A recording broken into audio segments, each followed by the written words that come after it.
Sit and present. Fighting Fantasy Game Books.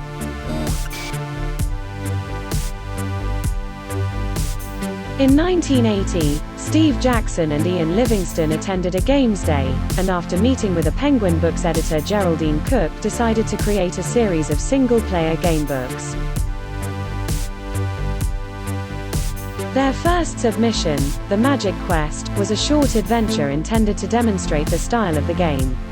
The Magic Quest was eventually accepted by Penguin, although the authors devoted a further 6 months to expanding and improving upon their original concept.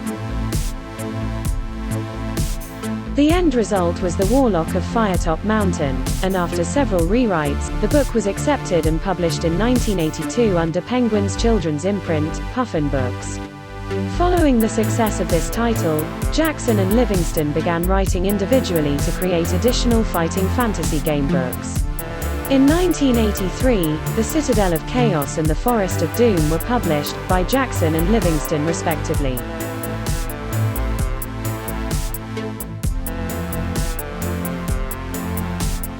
Four more titles followed. Starship Traveller, the first title with a science fiction setting, City of Thieves, Deathtrap Dungeon,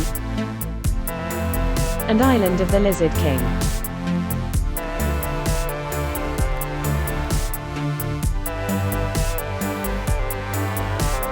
The series distinguished itself by mixing choose-your-own-adventure-style storytelling with a dice-based role-playing element included within the books themselves.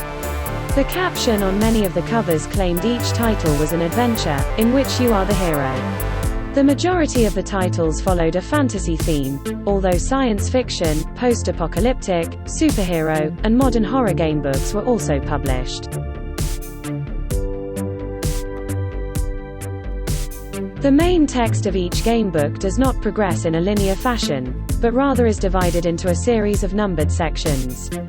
Beginning at the first section, the reader typically must pick one of a series of options provided by the text, each option being detailed at a separate non-sequential numbered section which in turn provides an outcome for the option chosen. The book continues in this fashion until their character is killed in combat, is stopped by the story, or completes the story. The typical fighting fantasy gamebook tasks players with completing a quest. A successful play usually ends with the player reaching the final numbered section of the book. In some cases this can only be achieved by obtaining various story items. Many of the titles only feature one path to the solution.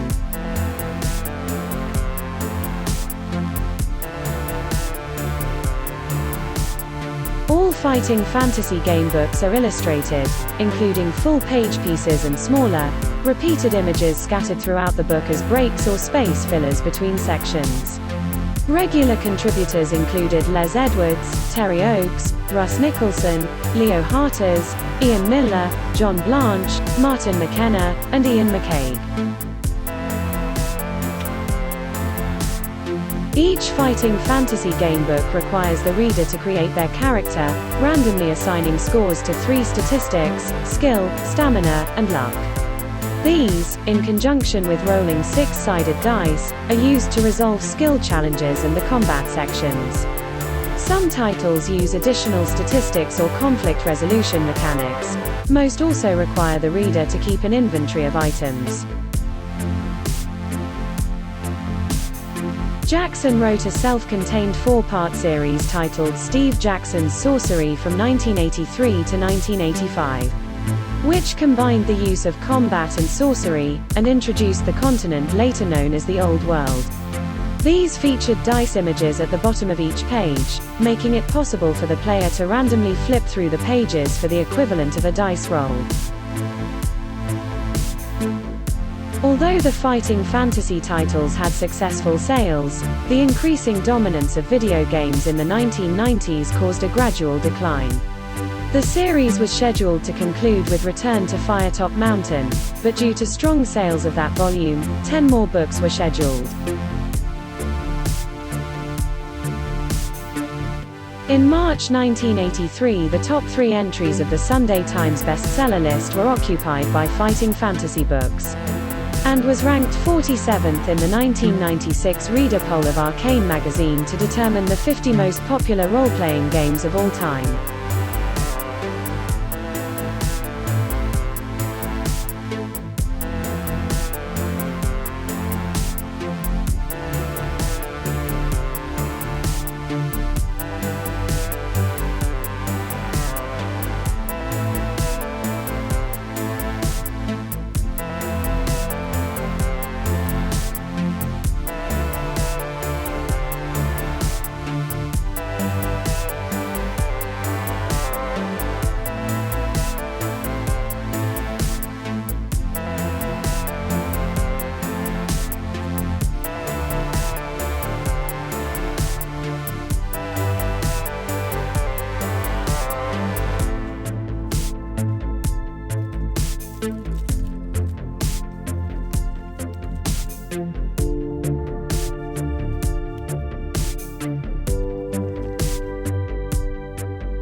Please give this video a thumbs up and subscribe if you would like me to make videos like these on a daily basis.